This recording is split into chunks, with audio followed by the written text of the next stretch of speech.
Good morning to all. आज हम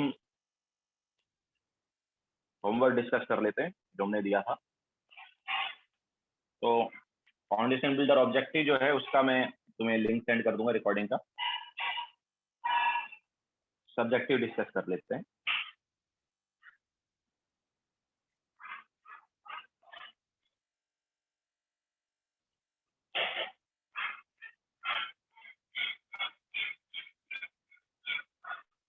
homework किया सभी ने?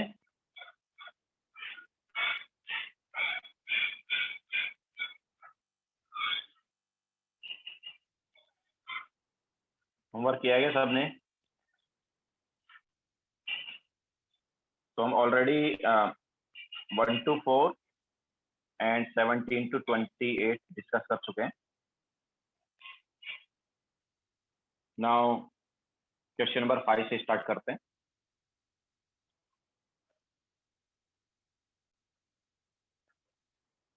तो क्वेश्चन नंबर 5 में find the wavelength of radiation emitted by the hydrogen in the following transition and what is the order of wavelength obtained. So question number 5, sir क्या करना है? होमवर्क डिस्कस कर रहे हैं, क्या करना? क्या होमवर्क जो है वो डिस्कस कर रहे हैं, फाउंडेशन बिल्डर सब्जेक्टिव वाला।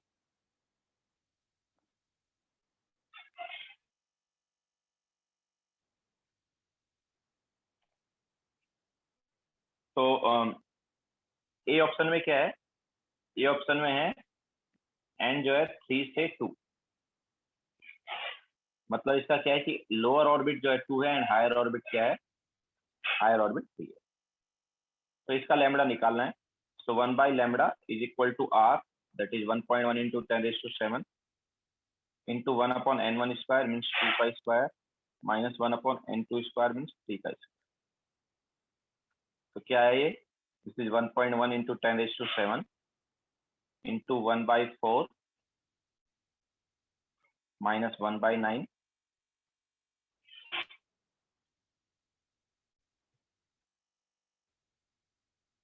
एडवांस की बुकलेट में पेज नंबर 54, मेंस की बुकलेट में नहीं रहेगा, एडवांस की बुकलेट में होगा पेज नंबर 54। तो क्या आ जाएगा ये? This is 5 divided by 36 into 1.1 into 10 sorry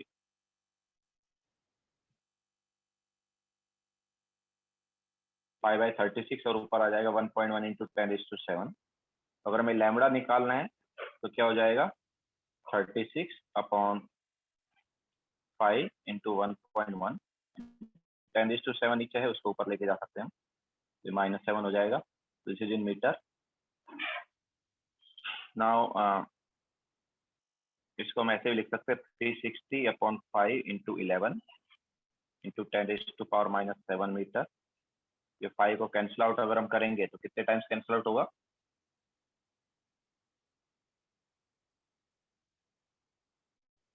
तो ये हुआ 72 टाइम्स, है ना? 72 by 11 कितना हुआ? तो ये हम एक्चुअली ऑलरेडी निकाल चुके हैं, first line of Balmer series हम निकाल चुके हैं ना। तो क्या आएगा? 6.5 into 10⁻⁻7 मीटर, या फिर एंगस्ट्रॉम में कन्वर्ट करेंगे तो क्या आ जाएगा? अप्रोक्सीमेटली 6500 एंगस्ट्रॉम आ जाएगा। ठीक है, तो जैसा हम बता रहे हैं हम ऑलरेडी ये वाली वैल्यू क्लास में निकाल चुके हैं। क्यों? क्योंकि हमने first line of Balmer series निकाला था, एंड ये जो है first line of Balmer series है। ठीक है, then question number second part इसका, उसमें क्या है? n is equal to 5 to n is equal to 4 की बात हो रही है। तो ऑब्वियसली हायर ऑर्बिट जो है अपने पास क्या हो गया? 5 हो गया और लोअर ऑर्बिट 4 हो गया। सो लोअर ऑर्बिट 4 है तो 4 का स्क्वायर माइनस हायर ऑर्बिट क्या है? 5 है तो 5 का square. So 1 by lambda is equal to 1.1 into 10⁻⁷ into 1 upon 16 minus 1 upon 25। तो क्या आएगा ये 1.1 इंटू 10⁻⁷ इंटू 9/16 इंटू 25, या फिर यहाँ पे लैम्बडा आ जाएगा 16 इंटू 25 डिवाइड बाय 1.1 इंटू 9 10⁻⁷ जो ऊपर जाएगा तो ये होगा, ये मीटर में आएगा।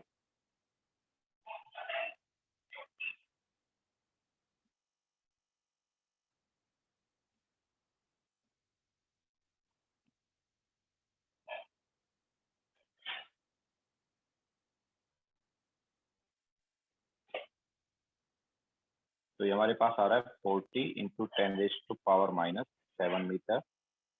अगर हम इसे एंगस्ट्रॉम में कन्वर्ट करेंगे तो 10⁻+10 से मल्टीप्लाई करेंगे, 10⁻+10 से मल्टीप्लाई करेंगे तो अप्रोक्सीमेटली 40,000 एंगस्ट्रॉम आ जाएगा।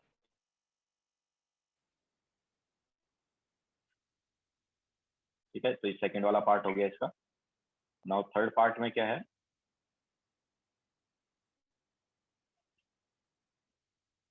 तो थर्ड पार्ट वाला जो है उसमें किस ऑर्बिट से किस में जा रहे हैं, उसमें n = 10 to n = 6।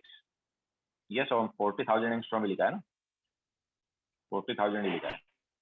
So n = 10 to n = 9। Third part में 10 to 9 है।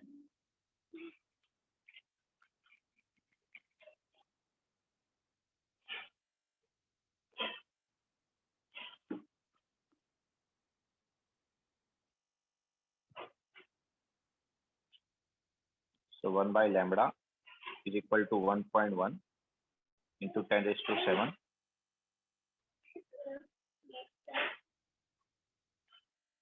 into 1/n1 square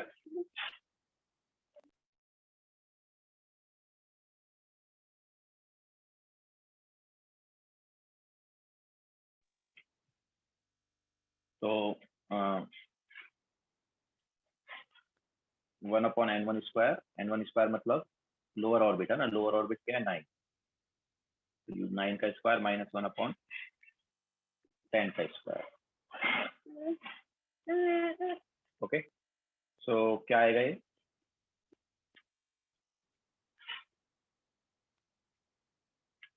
तो this is 1.1 into 10⁻⁷ into 1/81 minus 1/100।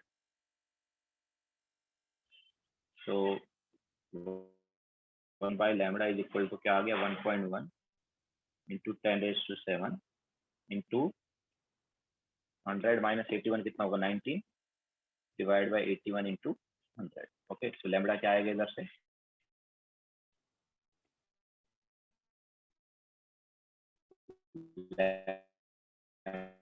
Lambda will be 81 minus 7 हो जाएगा।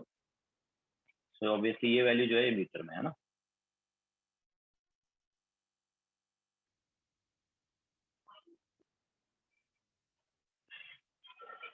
तो क्या आ जाएगा ये,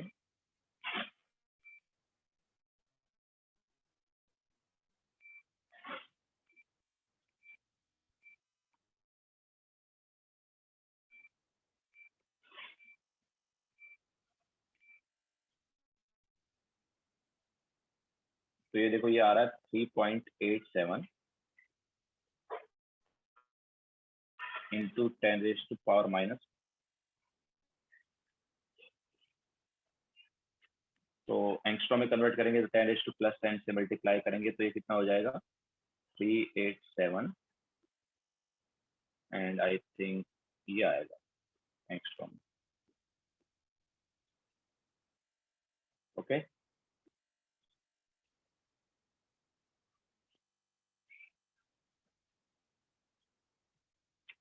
थ्री पॉइंट एट 3.87 वही एक बात होगा। ठीक है, तो ये हमारे पास हो गया क्वेश्चन नंबर 5।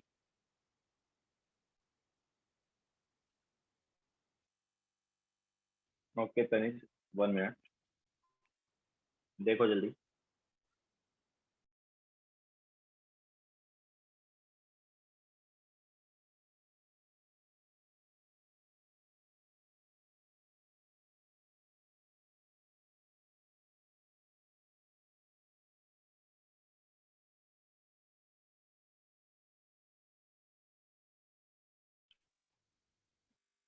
ठीक है। सो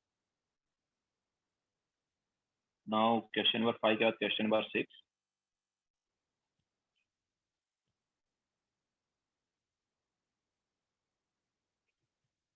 Calculate the wavelength of first line of hydrogen atom of the Lyman series, Balmer series, Paschen series, assuming Rydberg constant is 109.678 centimetre minus.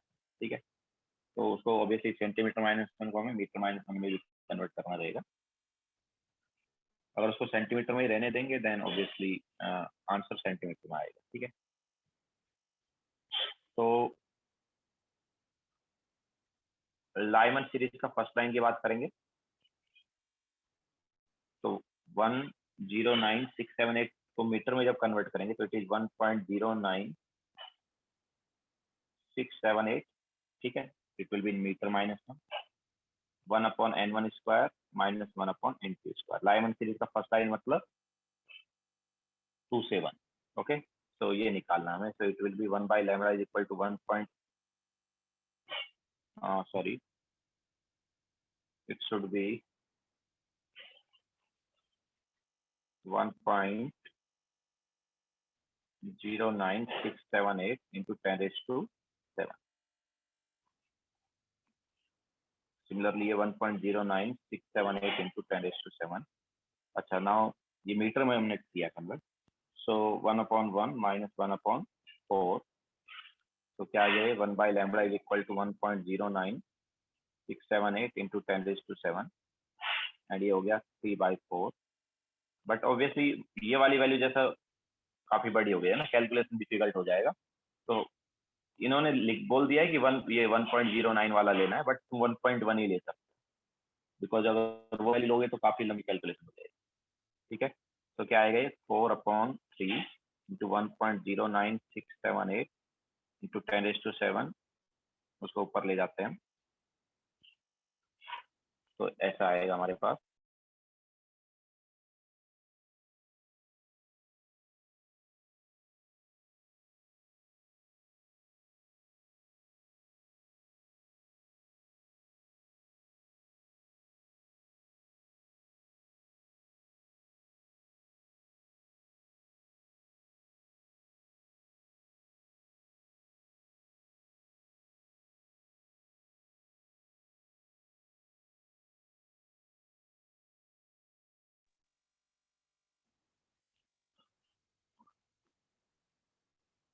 तो क्या आएगा ये,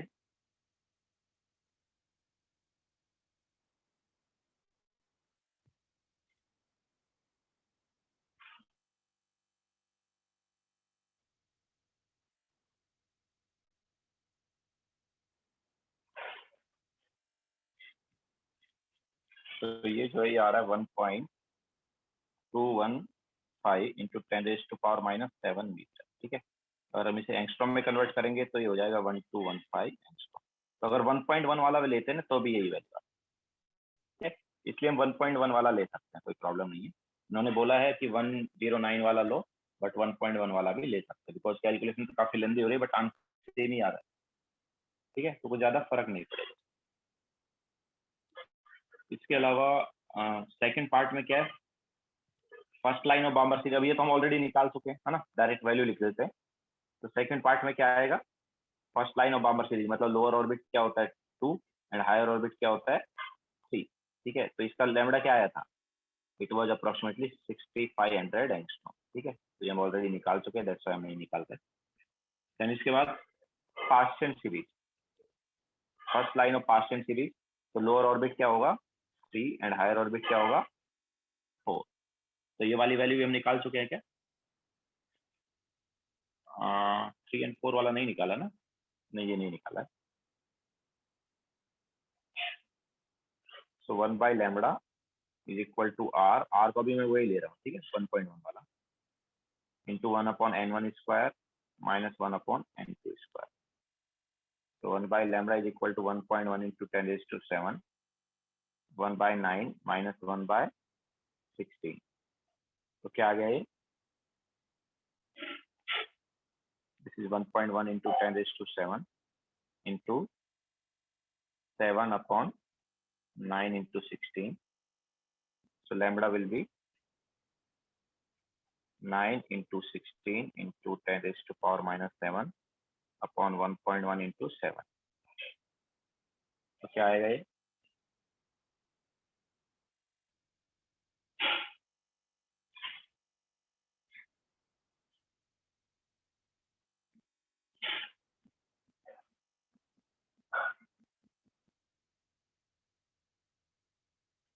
ये आ रहा है 18.7 into 10 raised to power minus 7 metre, या एंगस्ट्रॉम में कन्वर्ट करेंगे तो क्या हो जाएगा 187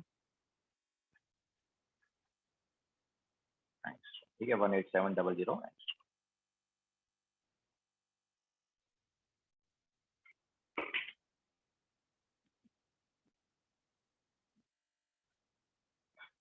तो ये हो गया question number 6।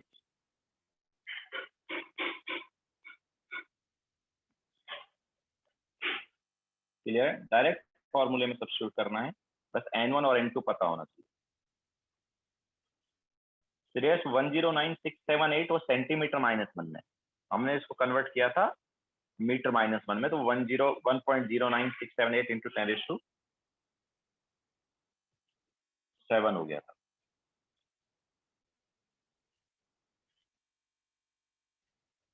Now question number 7।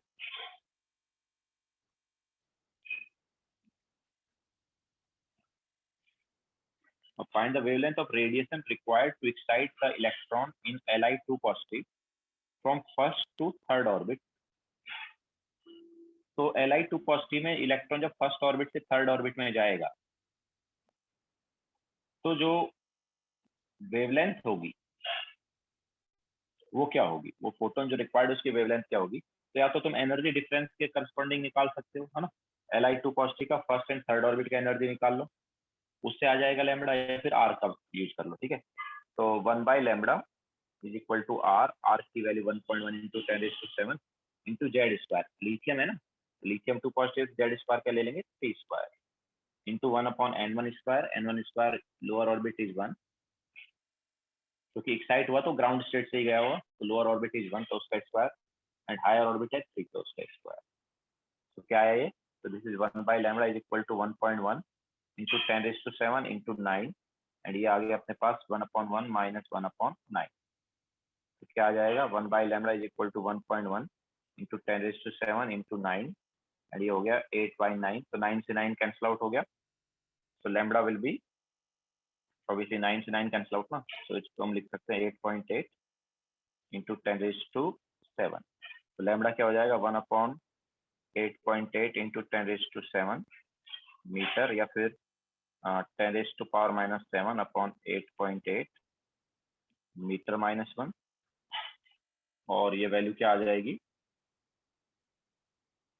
ऊपर वाले वैल्यू को हम अगर एंगस्ट्रॉम में लिखेंगे मतलब ये क्या हो जाएगा 1000, मतलब 10⁻² के से मल्टीप्लाई करेंगे +10 से, है ना, तो ये आ जाएगा 1000 अपॉन 8.8 एंगस्ट्रॉम। कितना हुआ,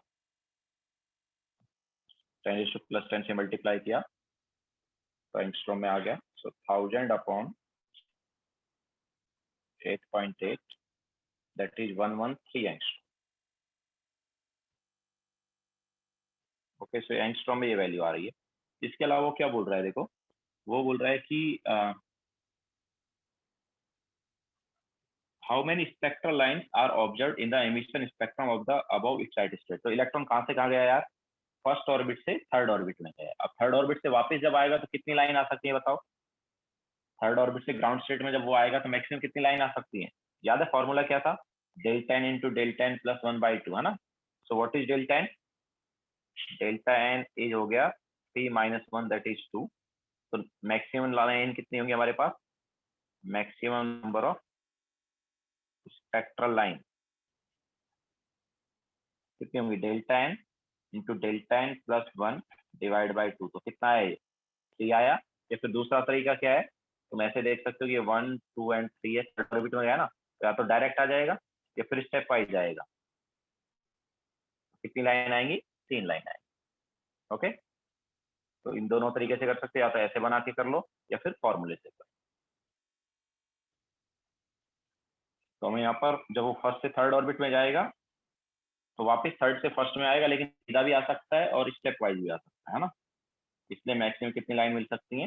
3 लाइन मिल सकती है।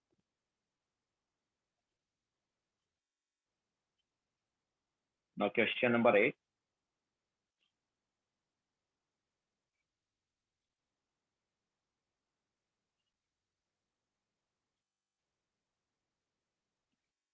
What electron transition in a hydrogen atom starting from orbit n is equal to 7 will produce infrared light of wavelength of this much nanometer? ठीक है, तो वो बोल रहा है कि मतलब हायर ऑर्बिट जो है 7 है और उसे किसी लोअर ऑर्बिट में जा रहा है इलेक्ट्रॉन। ठीक है, सो लोअर ऑर्बिट जो है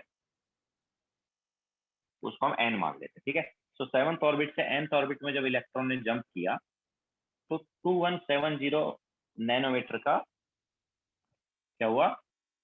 फोटोन एमिट हुआ। ठीक है, या स्पेक्ट्रल लाइन आई। तो हम यहाँ पर देखो क्या कर सकते हैं, 1/λ, तो लैम्बडा आ गया 1/2170 नैनोमीटर, उसको मीटर में कन्वर्ट करेंगे तो 10⁻⁻9 आ गया। इसके अलावा तो this is 1/λ is equal to R, R हो गया 1.1 इंटू 10⁻⁷। हाइड्रोजन की बात हो रही है तो Z1 लेंगे, into 1/n1 square, lower orbit ना, तो n1 हो गया n, minus 1 higher orbit 7 square. So ये इस पार्ट वाले पार्ट को लेफ्ट हैंड साइड ले जाते हैं तो क्या आएगा? 1/2170 into 10⁻⁻9 into 1/1 into 10⁻⁷ is equal to 1/n square minus 1/7 square, मतलब 4 to 9। तो ये वाला पार्ट क्या हुआ? तो दिस इज 1/2170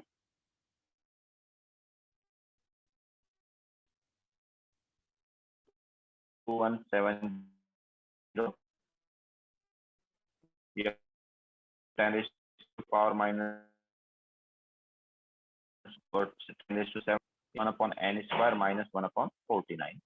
नाउ ये वाला पार्ट जो है कितना है?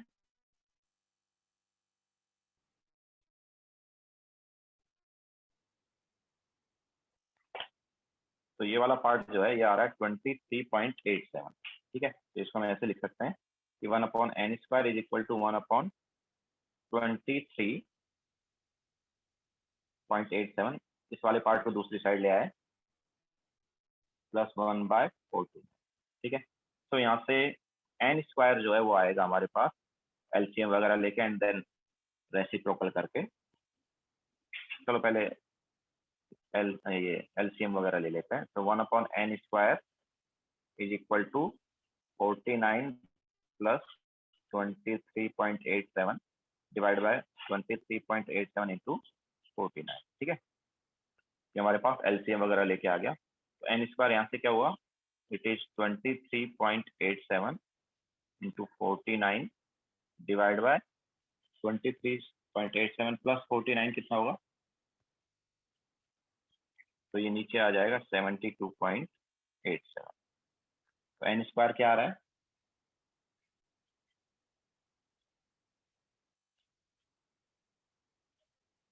प्रथम 10⁻² जो है इधर चला गया ना, 10⁻⁻2 जो है ये वाला 10⁻⁻2 जो है वो इधर चला गया 2170 में, ये 21.70 हो गया।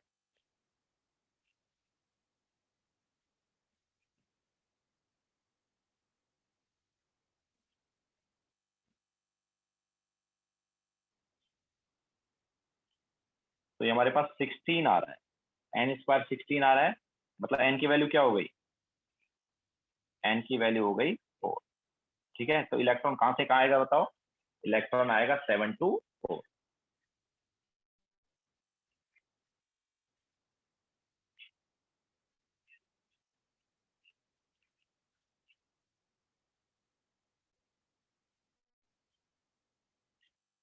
ओके, तो ये हमारे पास हो गया क्वेश्चन नंबर 8।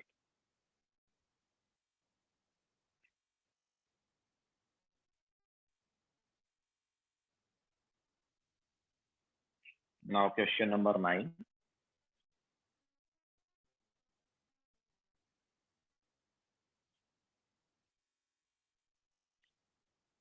नाइन में क्या बोला है कि whenever a photon is emitted by hydrogen in Balmer series it is followed by another photon in Lyman series. तो वो क्या बोल रहा है कि जब भी बामर सीरीज में फोटोन आएगा, मतलब जब भी इलेक्ट्रॉन बामर सीरीज के हिसाब से आएगा, मैं बोलूंगा कि फोटोन एमिट होगा अकॉर्डिंग टू बामर सीरीज। इसका मतलब क्या है, इलेक्ट्रॉन जंप करके किस में आया, सेकंड ऑर्बिट में आया। ठीक है, तो किसी भी हायर ऑर्बिट से इलेक्ट्रॉन अगर जंप करके सेकंड ऑर्बिट में आ रहा है, तो वो क्या बोल रहा है कि it is followed by another photon in Lyman series. तो देखो क्या है, हायर ऑर्बिट से इलेक्ट्रॉन जंप करके सेकंड ऑर्बिट में आएगा, लेकिन एंड में इलेक्ट्रॉन को कहां पर जाना है बताओ, एंड में इलेक्ट्रॉन को कहां पर जाना है, ग्राउंड स्टेट में जाना है ना।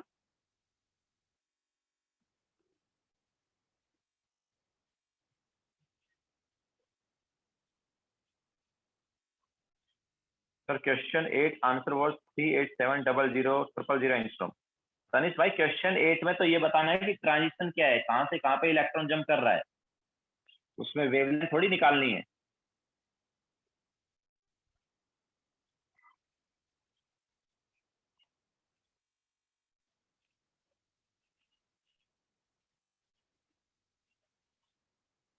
हाँ, तो हम क्या बोल रहे हैं कि देखिए जब भी इलेक्ट्रॉन हायर ऑर्बिट से सेकंड ऑर्बिट में जंप करके आएगा, तो फिर उसको वो सेकंड ऑर्बिट से कहां पर जाएगा, फर्स्ट ऑर्बिट में भी जाएगा, क्योंकि एंड में इलेक्ट्रॉन को कहां पर जाना है, ग्राउंड स्टेट में जाना है। ठीक है, तो ऑब्वियसली ये बामर सीरीज हो गई। ठीक है, ये वाला कौन सा हो गया, ये बामर वाला हो गया, एंड ये जो है कौन सा हो गया, लाइमन वाला हो गया। तो वो ये बोल रहा है कि whenever a photon is emitted by hydrogen in Balmer series, it is followed by another photon in Lyman series। ठीक है, जब भी फोटोन बामर सीरीज के हिसाब से एमिट होगा, तो उसके बाद में एक और फोटोन एमिट होगा, वो लाइमन सीरीज के हिसाब से होगा। तो बिल्कुल लाइमन सीरीज के हिसाब से फोटोन एमिट होगा, एंड इसके लिए लोअर ऑर्बिट और हायर ऑर्बिट पता है। तो what wavelength does this photon corresponds to. ठीक है, तो इसके लिए हम क्या बोल सकते हैं, n1 क्या है इसका, lower orbit is 1, and n2 क्या है, हायर ऑर्बिट इज 2। तो फर्स्ट एंड सेकंड ऑर्बिट का तो हम ऑलरेडी निकाल चुके हैं ना यार, फर्स्ट एंड सेकंड ऑर्बिट का ऑलरेडी निकाल चुके हैं। क्वेश्चन नंबर 6 का first part, it is nothing but first line of Balmer series. Okay, 2 से अगर इलेक्ट्रॉन जंप करके 1 में आता है, तो first line of Balmer series हो जाती है ना। तो 1/n1 square minus 1/n2 square, क्या आया था यहाँ पर लेमड़ा, ये आया था 1215 angstrom.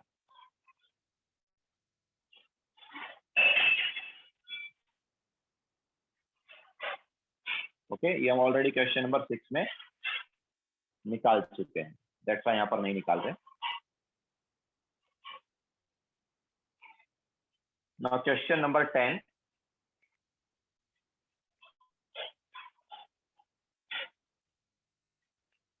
a sample of hydrogen atoms, a sample of hydrogen atoms, बहुत सारे हाइड्रोजन एटम्स हैं, is exposed to electromagnetic radiation of 1028 angstrom. तो जितने भी हमारे पास हाइड्रोजन एटम्स हैं, सभी को हमने 1028 एंगस्ट्रॉम का फोटोन दिया। सालिक क्वेश्चन में ये बोल रहा है कि जब भी इलेक्ट्रॉन बामर या जब भी फोटोन बामर सीरीज के अकॉर्डिंग एमिट होगा, तो उसके बाद में लाइमन सीरीज के अकॉर्डिंग भी फोटोन एमिट होगा। तो बामर सीरीज मतलब हायर ऑर्बिट से सेकंड ऑर्बिट, तो इलेक्ट्रॉन हायर ऑर्बिट से सेकंड ऑर्बिट में जंप करके आ रहा है, लेकिन सेकंड ऑर्बिट भी स्टेबल नहीं होता है। इलेक्ट्रॉन स्टेबल किस ऑर्बिट में रहेगा, फर्स्ट ऑर्बिट में, तो उसको सेकंड ऑर्बिट से फर्स्ट ऑर्बिट में भी इलेक्ट्रॉन को आना रहेगा। ठीक है, तो वो बोल रहा है कि ये जो बाद में फोटोन एमिट होगा, इसका वेवलेंथ क्या है। तो बाद में फोटोन एमिट होगा तो इसका वेवलेंथ क्या होगा, लोअर ऑर्बिट इसके लिए 1 है, हायर ऑर्बिट 2 है। ठीक है, तो यहाँ पर सब्स्टिट्यूट कर देंगे।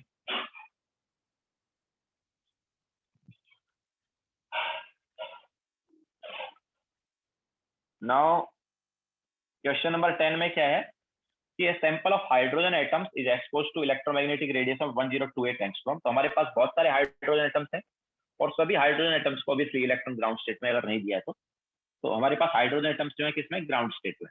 तो उन सभी को हमने 1028 एंगस्ट्रॉम का फोटोन दे दिया। तो ऑब्वियसली फोटोन दिया मतलब हमने एनर्जी दी ना, तो हमने हाइड्रोजन एटम्स को एनर्जी दे दी। उसकी वजह से वो बोल रहा है कि which causes emission of induced radiation, calculate lambda of induced radiation. तो एक्चुअली क्या है, जब हम उसको 1028 एंगस्ट्रॉम का फोटोन देंगे, ठीक है, तो लोअर ऑर्बिट से वो हायर ऑर्बिट में जंप करके चला जाएगा। ये हायर ऑर्बिट मान लो n, ठीक है।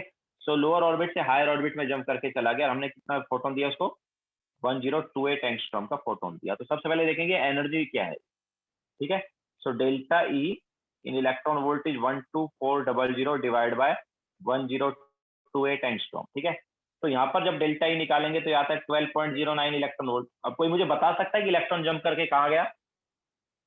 हमने उसको 1028 एंगस्ट्रॉम जो है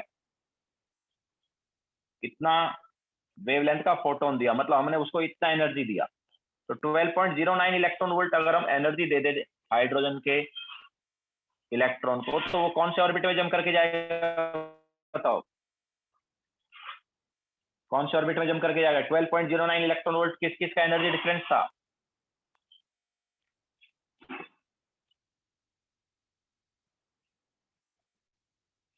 किस किस का था?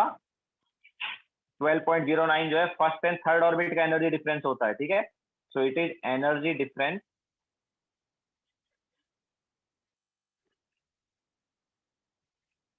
Of first and third orbit,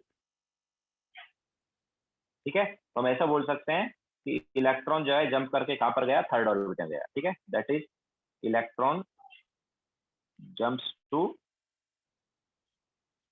third orbit. तो इलेक्ट्रॉन जंप करके थर्ड ऑर्बिट में चला गया। अब देखो थर्ड ऑर्बिट में चला गया तो वापस अब थर्ड ऑर्बिट से वो किस में आएगा? फर्स्ट ऑर्बिट में आएगा, ठीक है। लेकिन वापस थर्ड ऑर्बिट से फर्स्ट ऑर्बिट में जब वो आएगा तो कैसे आ सकता है? दो तरीके से आ सकता है, ओके।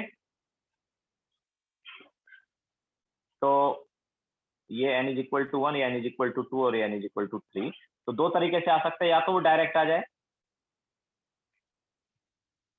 ठीक है, या फिर वो स्टेप वाइज आए, मतलब पहले 3 से 2 में आए और फिर 2 से 1 में आए, ठीक है। तो जाते टाइम तो एक ही टाइप का फोटोन एब्जॉर्ब करेगा वो, लेकिन वापस रिटर्न आते टाइम वो 3 टाइप के फोटोन एमिट कर सकता है, ठीक है। जाते टाइम तो डायरेक्ट 1 से किस में जाएगा? 3 में जाएगा। लेकिन जब रिटर्न होगा तो डायरेक्ट भी आ सकता है, स्टेप वाइज भी आ सकता है। तो अगर डायरेक्ट आया तो ये वाला हो जाएगा, तो ये 3 to 1 वाला तो वही एमिट होगा जितना एब्जॉर्ब किया था, मतलब 1028 एंगस्ट्रॉम वाला, ठीक है। अगर इलेक्ट्रॉन डायरेक्ट किस में आ रहा है? 3 से 1 में आ रहा है, तो 1028 एंगस्ट्रॉम का ही एमिट होगा। लेकिन अगर 3 से 2 एंड 2 से 1 में आ रहा है तो फिर कुछ अलग एमिट होगा, ठीक है। तो क्या आएगा?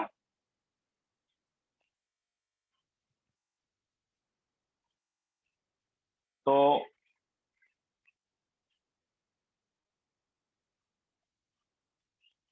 if electrons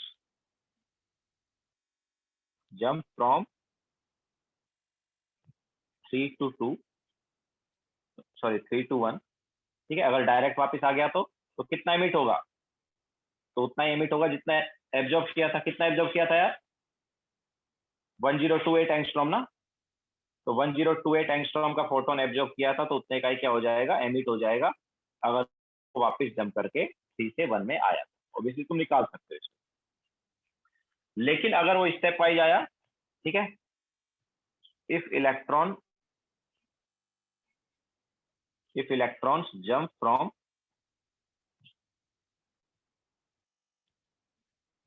3 to 2 and 2 to 1, then तो देखो फिर कौन कौन से होंगे। तो यहाँ पर दो फोटोन निकलेंगे, तो दोनों फोटोन का लैम्बडा निकाल लेंगे। तो एक क्या आएगा? तो 1 by lambda is equal to 1.1 into 10⁻⁷ into 1 upon lower orbit 2 का स्क्वायर माइनस हायर ऑर्बिट 3 का स्क्वायर, ठीक है। एक इसके करस्पॉन्डिंग आ जाएगा। अच्छा, ये वैल्यू निकाल चुके हैं ना? ये वाली वैल्यू निकाल चुके हैं? कितनी आई थी? कौन से में निकाला है हमने?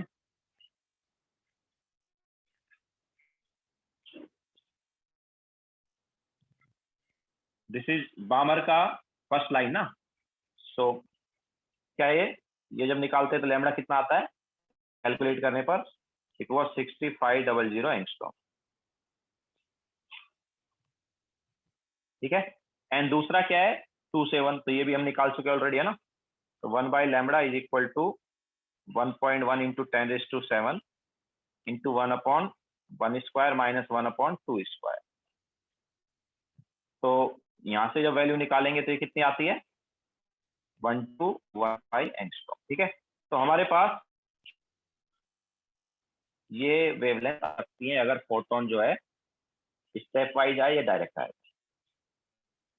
ठीक है, अगर इलेक्ट्रॉन जंप करके डायरेक्ट 3 से 1 में आया तो जितना एब्जॉर्ब किया उतना ही एमिट कर देगा 1028 वाला। लेकिन अगर वो स्टेप वाइज आया, मतलब पहले 3 से 2 आया और फिर 2 से 1 आया, तो 3 से 2 वाला जो है उसके लिए फॉर्मूला लगा देंगे। तो यहाँ पर हमारे पास लैम्बडा कितना आ जाता है 6500 एंगस्ट्रॉम, हम ऑलरेडी कैलकुलेट कर चुके हैं। एंड अगर वो बाद में 2 से 1 आता है तो उसके लिए ये फॉर्मूला लग जाएगा, और ये भी हम ऑलरेडी निकाल चुके हैं, 1215 आता है। ठीक है, सो ग्राउंड स्टेट से हायर ऑर्बिट में जब जाता है तो एक ही फोटोन एमिट करता है, एक ही फोटोन एमिट करेगा, सॉरी एब्जॉर्ब करेगा। जब भी ग्राउंड स्टेट से हायर ऑर्बिट में इलेक्ट्रॉन जाएगा तो वो क्या करेगा, एक ही फोटोन एब्जॉर्ब करेगा। और मतलब ऐसा नहीं कि फर्स्ट से 3 में गया, 3 से 4 में गया, ऐसा नहीं होता है। ओके, जब भी इलेक्ट्रॉन लोअर ऑर्बिट से हायर ऑर्बिट में जाता है तो स्टेप वाइज वो नहीं जाता, याद, वो डायरेक्ट जाता है। लेकिन जब हायर ऑर्बिट से वापस ग्राउंड स्टेट में आता है तो वो स्टेप वाइज आ सकता है। ठीक है,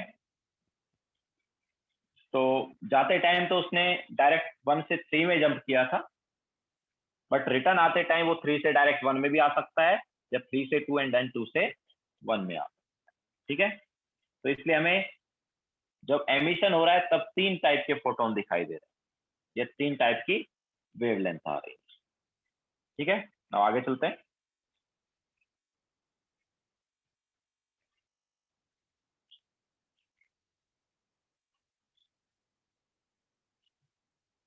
question number 11,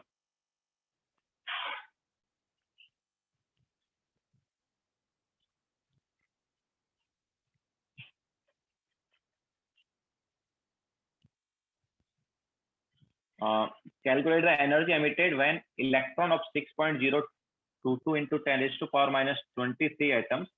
I think question में थोड़ा मिस्टेक है, कि 10 raised to power minus 23 नहीं होगा, वो 10 raised to power plus 23 होगा मुझे। ठीक है, पहले मैं 6.022 into 10 raised to 23 लेके चलता हूँ। ओके, वो 10 raised to power minus 23 नहीं होना चाहिए, वो plus 23 होना चाहिए। तो calculate the energy emitted when electron of 6.022 into 10 raised to 23 atoms of hydrogen undergo transition giving the spectral line of lowest energy in visible region of its atomic spectrum। visible region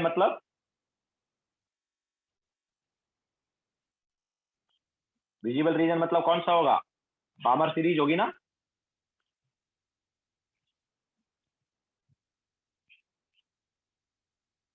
okay, visible region मतलब बामर series. और lowest energy कौन से transition के लिए आएगा बताओ, lowest energy किसका होगा, फर्स्ट लाइन का। याद है मैंने बताया था किसी भी सीरीज का फर्स्ट लाइन जो उसका एनर्जी सबसे कम होता है, और लास्ट लाइन जो उसका एनर्जी सबसे ज्यादा होता है। Yes Salik, 6.022 into 10 raised to 23 is 1 मोल। तो लोएस्ट एनर्जी जो है वो फर्स्ट लाइन का होता है। ठीक है, तो यहाँ पर बेसिकली फर्स्ट लाइन का हमें क्या निकालना है, एनर्जी निकालना है। तो फर्स्ट लाइन का एनर्जी क्या होगा यार, बेसिकली हमें किसका एनर्जी निकालना है, हमें n is equal to higher orbit क्या हो गया 3 और लोअर ऑर्बिट क्या हो गया 2। सो 3 and 2 का एनर्जी डिफरेंस निकालना है। ठीक है, या तो हम बोर्स वाला फॉर्मूला यूज कर लें, उससे आ जाएगा 3 and 2 का एनर्जी डिफरेंस, या फिर लैम्बडा से निकाल लें। तो 1 by lambda is equal to r, that is 1.1 into 10 raised to 7 into 1 upon n1 square minus 1 upon n2 square. ठीक है, तो क्या आ गया ये, this is 1.1 into 10 raised to 7, and ये क्या हो जाएगा 1/4 है एंड 1/9 है, तो इट विल बी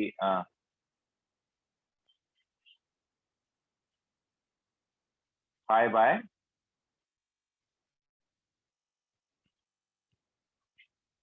तो ऊपर आ गया 5 और नीचे आ गया 4 into 9। ठीक है, सो ये 1 by लैम्बडा आया। नाउ व्हाट इज एनर्जी, तो एनर्जी होगा अपने पास एच बाई लैम्बडा, याद है एच का वैल्यू क्या होता था, इट वॉज 2 इंटू 10⁻⁻25, ठीक है, divide by lambda, sorry into 1 by lambda लिख सकते हैं इसको ना, एच बाई लैम्बडा को क्या लिख सकते हैं, एच इंटू 1 बाई लैम्बडा, और हमें 1 बाई लैम्बडा ऑलरेडी पता है, ठीक है। तो एच क्या है, it is 2 into 10⁻⁻20 and 1 by lambda क्या, it is 1.1 into 10⁻7 into 5 divide by 36, okay. ये याद रखना, एक फोटोन का, सॉरी एक एटम का एनर्जी, हमें एक एटम का एनर्जी नहीं चाहिए, हमें कितने का चाहिए, 6.02 इंटू 10⁻23 का, तो बाद में मिल जाएगा। तो ये कितना आएगा पहले ये देख लेते हैं। तो ये हमारे पास आ रहा है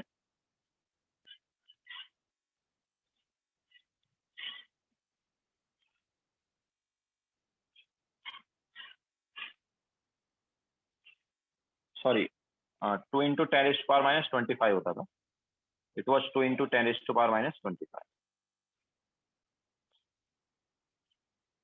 सो ये हमारे पास क्या आ रहा है,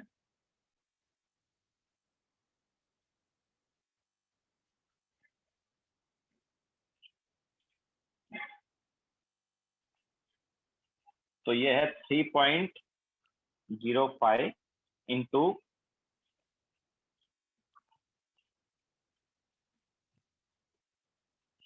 10⁻⁻19 जूल, ठीक है। ये आया कितने का, एक एटम का आया, ठीक है। तो energy of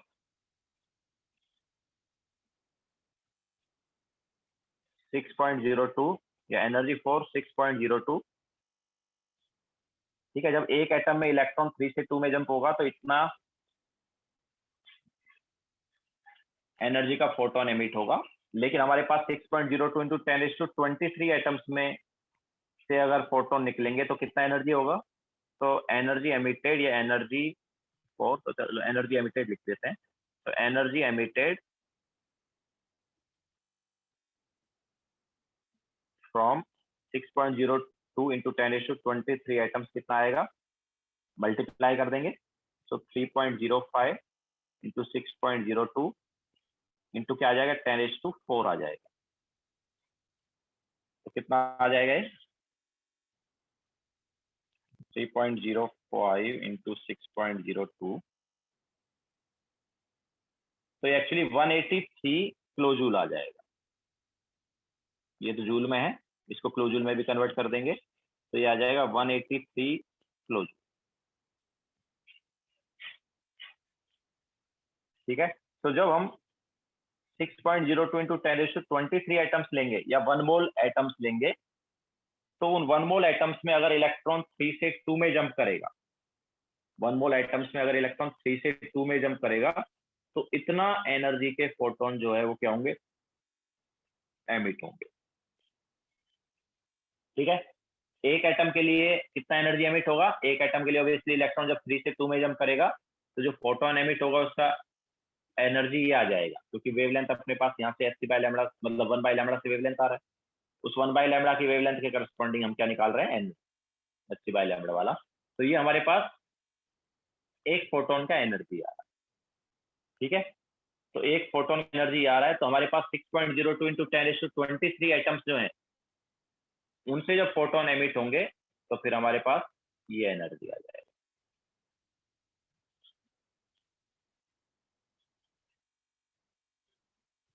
now next question,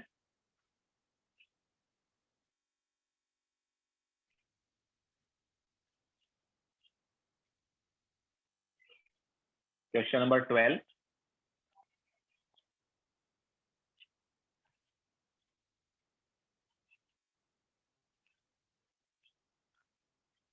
the hydrogen atoms in the ground state is excited by means of monochromatic radiation of wavelength x.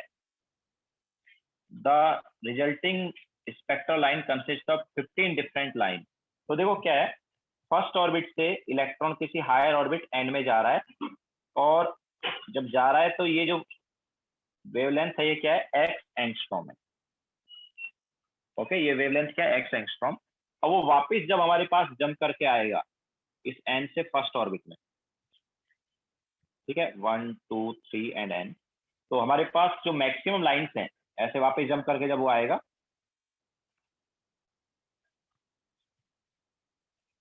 तो हमें नहीं पता कहाँ कहाँ से आ रहा है, मतलब हायर ऑर्बिट क्या है हमें नहीं पता, बट ये जो मैक्सिमम लाइंस हैं ये कितनी आएंगी, कितने दिए उसने, मैक्सिमम लाइंस उसने दिया हमें 15। ओके, अब इलेक्ट्रॉन हायर ऑर्बिट से जंप करके इसमें आएगा फर्स्ट ऑर्बिट में, तो फॉर्मूला क्या लगना चाहिए, जब डायरेक्ट फर्स्ट ऑर्बिट में आता है हायर ऑर्बिट एन से, तो एन इंटू एन माइनस 1/2 जो है क्या होना चाहिए 15 ना, ठीक है, ये हम बोल सकते हैं n into n minus 1 is equal to आना चाहिए 30। तो यहाँ से हम एन निकाल सकते हैं कि इलेक्ट्रॉन जंप करके कहाँ पर गया, ठीक है।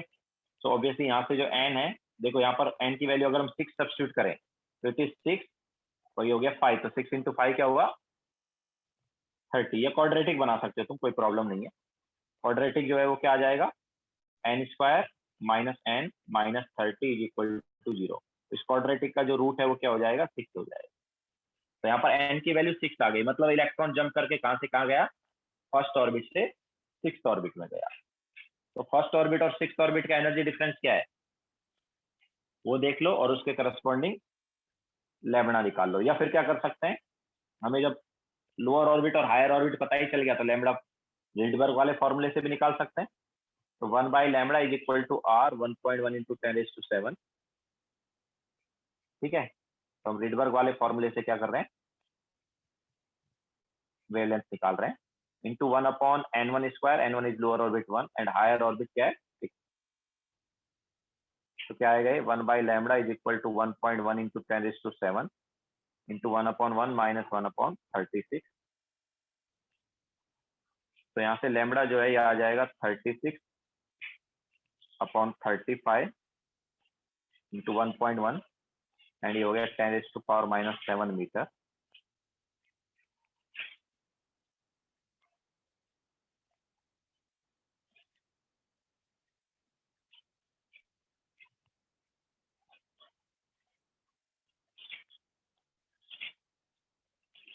तो ये हमारे पास आ रहा है 0.935 इंटू 10⁻⁻7 मीटर।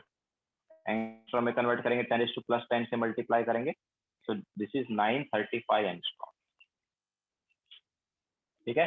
तो इस टाइप से हमें वो वेवलेंथ मिल जाएगी जो इसने क्या की होगी, एब्जॉर्ब की होगी, जब इलेक्ट्रॉन किससे किस में गए होंगे, फर्स्ट से उस हायर ऑर्बिट एन में गए होंगे, ठीक है। तो फर्स्ट ऑर्बिट से हायर ऑर्बिट एन में गए तो x एंगस्ट्रॉम का वेवलेंथ क्या किया, एब्जॉर्ब किया। लेकिन अब वो तो एक्साइटेड स्टेट में चले गए, तो वापस जंप करके किधर आएंगे, ग्राउंड स्टेट में। तो वापस जंप करके ग्राउंड स्टेट में आएंगे तो सीधे भी आ सकते हैं और स्टेप वाइज भी आ सकते हैं। तो टोटल लाइन वो क्या बोल रहा है, कितने होंगे 15 होंगे। तो टोटल लाइन अगर 15 है तो हम ये निकाल सकते हैं कि कौन से ऑर्बिट से वो जंप करके आए, ठीक है, ये वाले फॉर्मूले से। तो इस वाले फॉर्मूले से जो हायर ऑर्बिट है जिससे जंप करके आए वो क्या मिल गया, हमें 6 मिल गया, ठीक है। तो ये ऑर्बिट 6 है और ये ऑर्बिट 1 है, तो इन दोनों के बीच का जो फोटोन एमिट हुआ, इन दोनों के मतलब एनर्जी डिफरेंस के करस्पॉन्डिंग जो फोटोन सॉरी एब्जॉर्ब हुआ है, उस एब्जॉर्ब फोटोन का हमें क्या निकालना था, वेवलेंथ निकालना था। तो वो या तो एनर्जी डिफरेंस के अकॉर्डिंग निकाल लो, अगर तुम्हें एनर्जी डिफरेंस पता है फर्स्ट एंड सिक्स्थ ऑर्बिट का, तो एनर्जी डिफरेंस से क्या निकाल सकते हो, लैम्बडा निकाल सकते हो, या फिर रिडबर्ग वाला फॉर्मूला यूज कर सकते हैं जो कि हमने किया है। Now question number 13।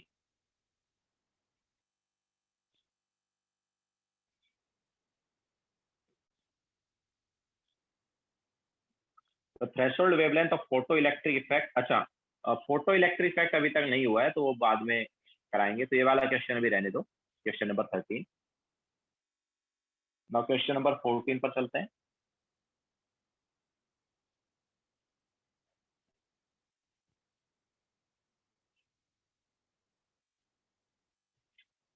So one of the series of hydrogen spectrum can be represented by the equation terms this.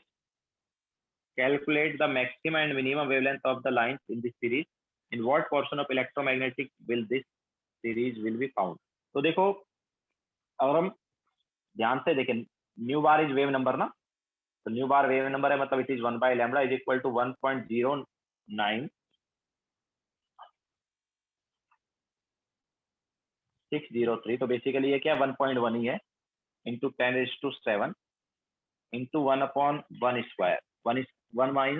1 का मतलब क्या है, 1 को हम क्या बोल सकते हैं, 1/1²। इसके अलावा क्या है, माइनस n⁻²। तो n⁻² का मतलब क्या है, 1/n²। ठीक है, तो ये देखो क्या हो गया ये, तो यहाँ पर लोअर ऑर्बिट जो है 1 हो गया और हायर ऑर्बिट कोई n हो गया, जो कि ऑब्वियसली 1 से बड़ा होगा, लिखा हुआ है। तो कौन सी सीरीज है यार ये, लोअर ऑर्बिट 1 है, तो किस सीरीज के लिए लोअर ऑर्बिट 1 रहता है,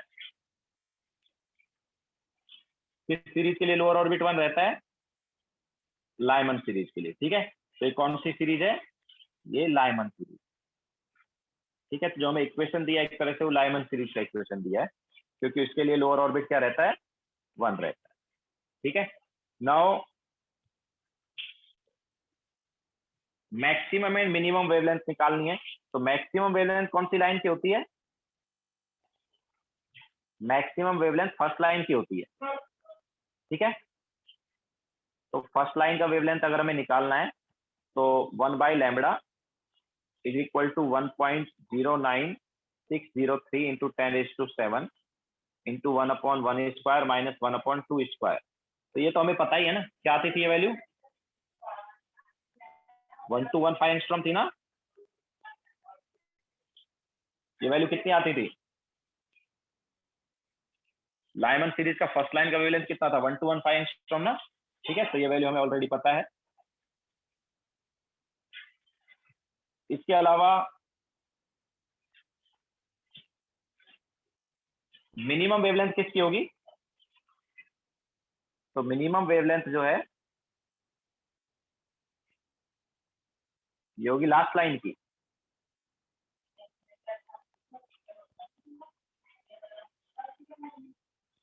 ठीक है, तो लास्ट लाइन कहां से कहां आएगी, ऑब्वियसली इन्फिनिटी से आएगी ना। तो 1/λ इज इक्वल टू 1.09, इसको ऑब्वियसली 1.1 ले लेते हैं, इंटू 10⁻⁷ इंटू 1/1² माइनस 1/∞²। तो 1/∞² क्या हो गया, 0 हो गया। तो यहाँ से लैम्बडा क्या है, इट इज 1/1.1 इंटू 10⁻⁷, ये मीटर में आ गया। ठीक है, या बोल सकते हैं इसको 10⁻⁻7/1.1 मीटर।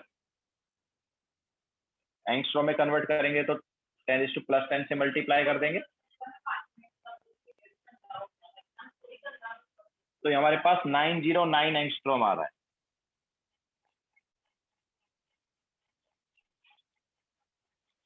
ठीक है, तो 909 एंगस्ट्रॉम आ जाएगा। तो मैक्सिमम वेवलेंथ जो है वो फर्स्ट लाइन की हो गई और मिनिमम वेवलेंथ जो है लास्ट लाइन की। अच्छा, इसके अलावा क्या बोला है कि इलेक्ट्रोमैग्नेटिक स्पेक्ट्रम के कौन से वाले पोर्शन में होता है, तो किस में होता है लाइमन सीरीज, हाइड्रोजन के लिए, याद है यूवी था ना, कौन सा रीजन था, यूवी रीजन बताया था ना। ठीक है, तो ये यूवी रीजन में रहेगा। तो this was question number 14।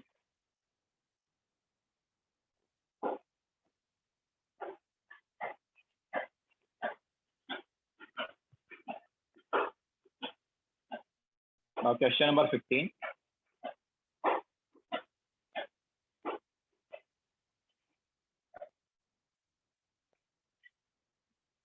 What transition in hydrogen spectrum would have the same wavelength as Balmer transition n is equal to 4 to n is equal to 2 of helium positive spectrum। तो देखो अभी इस type के question को तुम क्या कर सकते हो, तुम्हें हीलियम पॉजिटिव का जो ट्रांजिशन है उसको हाइड्रोजन के ट्रांजिशन में कन्वर्ट करना है।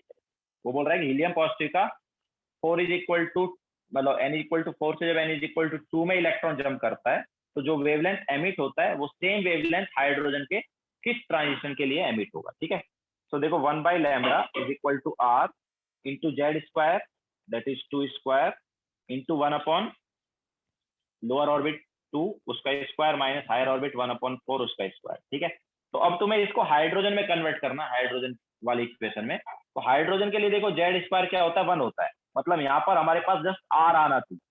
तो यहाँ पर जस्ट r कब आएगा, जब इस 2² को अंदर ले लेंगे। ठीक है, तो 2² को अंदर ले लो, तो अगर हम 2² को अंदर ले लेते तो ये हो गया 2² माइनस 2² 4²।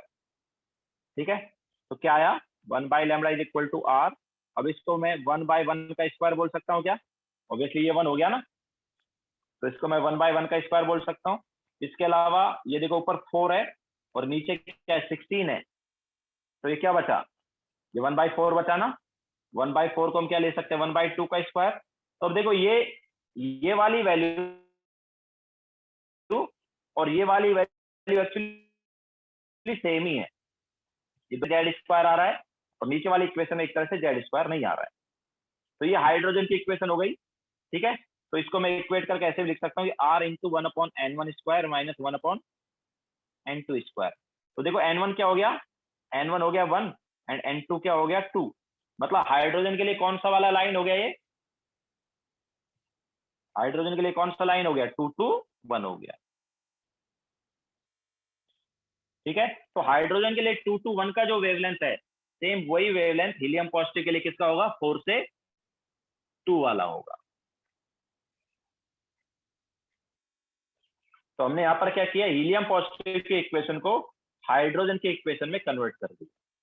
तो हाइड्रोजन की इक्वेशन में ब्रैकेट के बाहर जेड स्क्वायर नहीं आता, हीलियम पॉजिटिव की इक्वेशन में ब्रैकेट के बाहर क्या आता है? जेड स्क्वायर आता है। तो उस जेड स्क्वायर वाले पार्ट को अंदर ले गए एंड देन बचा हुआ जो ब्रैकेट के अंदर वाला पार्ट है उसको एन स्क्वायर के टर्म्स में हमने लिख दिया, 1/n स्क्वायर के टर्म्स में, है ना। तो ये 2 स्क्वायर को अंदर ले गए, इधर भी 2 स्क्वायर आ गया, इधर भी 2 स्क्वायर आ गया। तो फर्स्ट वाला पार्ट क्या है? इधर ये 1 है, या इसको हम 1/1 स्क्वायर बोल सकते हैं। और ये वाला क्या है? 2 square upon 4 square is nothing but 1/4। सो 1/4 को हम क्या लिख देंगे? 1/2 स्क्वायर। तो अभी इक्वेशन आ गई हाइड्रोजन वाली, ओके।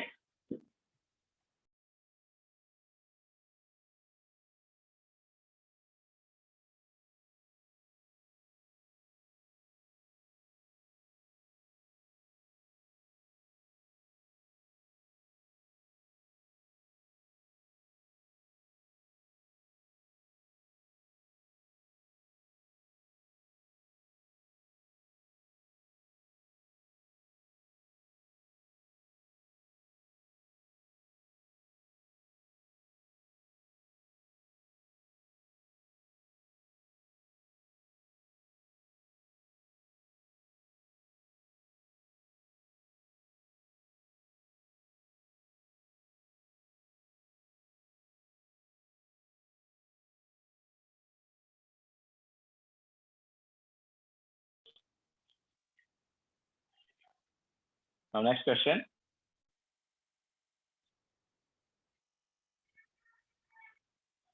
तो क्वेश्चन नंबर 16 में क्या है? Calculate the wave number for the shortest wavelength in बामर series. Shortest wavelength किसकी होती है? लास्ट लाइन की, ओके।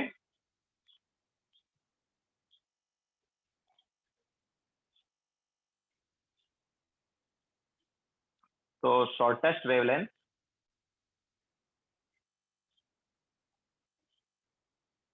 मतलब लास्ट लाइन, लास्ट लाइन की वेवलेंथ जो है शॉर्टेस्ट होती है। तो लोअर ऑर्बिट क्या हो गया? बामर सीरीज है ना, तो बामर सीरीज है तो लोअर ऑर्बिट क्या हुआ? 2 हुआ एंड हायर ऑर्बिट क्या हो जाएगा? इंफिनिटी, ठीक है। तो 1/λ is equal to 1.1 into 10⁷ hydrogen की बात हो रही है ना। अच्छा, वेव नंबर निकालना मतलब 1/λ ही निकालना है यहाँ पर, ठीक है। तो ज्यादा कुछ करना नहीं है, मतलब ज्यादा डिफिकल्ट कैलकुलेशन नहीं होगी।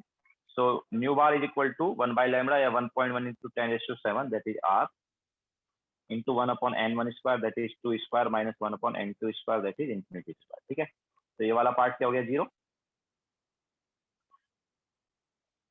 तो क्या आएगा ये? 1.1 इंटू 10⁷ इंटू 1/4, ठीक है। सो क्या आ गया? दिस इज 0.7 7 नहीं 2 ना, 275 आई थी into 10⁷ metre minus, okay. 0.275 into 10⁷ metre minus